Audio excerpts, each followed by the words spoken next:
Zdravo svima! Kada se koristi mnogo deterdženta i omekšivača, peškiri postaju grubi i ne upijaju dovoljno. Inače koristim sirće i sodu za ovo, a dodat ću sada još jedan sastojak koji sam negde pročitala i isprobala. Pa najpre ću da operem peškire, ovoga puta mešam i bele i šarene, ali kada to radim dodajem obavezno ovaj hvatač boja i naravno neprikosnovenu sodu bikarbonu koja će da otkloni sve neprijatne mirise iz peškira i naravno da ih i dodatno omekša.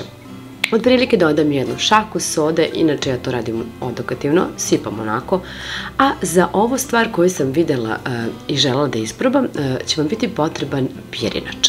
Naime, hotelijeri kažu da uz pomoć pirinčanog skroba njihova posteljina i peškiri budu jako meki i fini i onako tkanina bude lepa zaglađena, pa hajde da isprobam. Stavit ću u blender 2 kašike pirinča i to ću da sameljem. Potrebno je da dobijemo pirinčano brašno.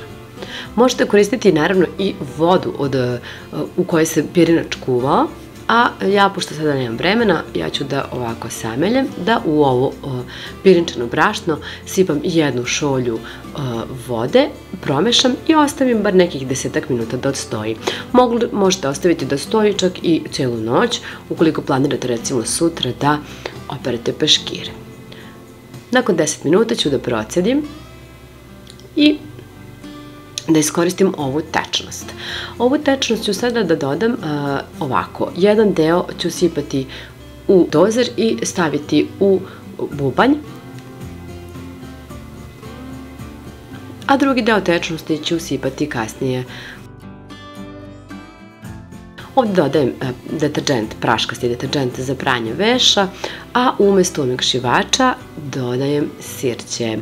Nemojte brinuti da se oseti sirće, jer neće, a ukoliko želite da peškiri imaju lep miris, onda dodajte neko eterično ulje po vašem izboru.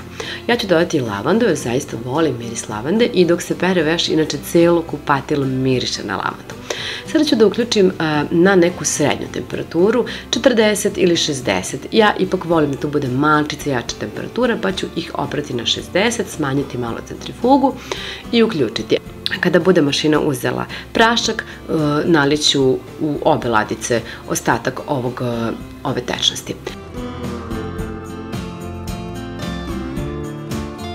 Kada su peškiri oprani, izvadit ću ih, mogu vam reći da divno mirišu, zadovoljna sam s obzirom da nema omekšivača, lavanda je meni uvek predivan izbor, meki su i sada možete jednostavno da ih osušite kao što ih inače sušite, dobro je kada se suše na suncu, budu fini meki.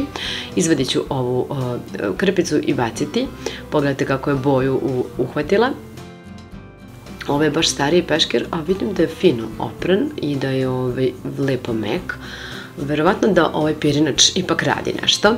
A sada ću vam pokazati jedan trik koji radim kada sušim veš, a želim da baš bude mek. Uzmem tenisku lopticu, pokvasim je i nakapkam nekoliko kapi eteričnog ulja, ponovo dodajem lavandu i ubacujem u bubanj. Ovo je kombinovana mašina, tako da ću ja peškire osušiti jer su mi tada najmekši. Inače sam mnogo zadovoljna mekoćom peškira kada ubacim sodu bikarbonu i sirće, a mogu vam reći da je ovaj pirinač potpuno promenio ovo sve i da su sada peškiri još lepši, nekako kao da je zaglađenija tkanina, tako da mi se ovaj trik dopada. Ja se nadam da će se dopasti i vama. Puno vas pozdravljam, ostavite neki like, ćao!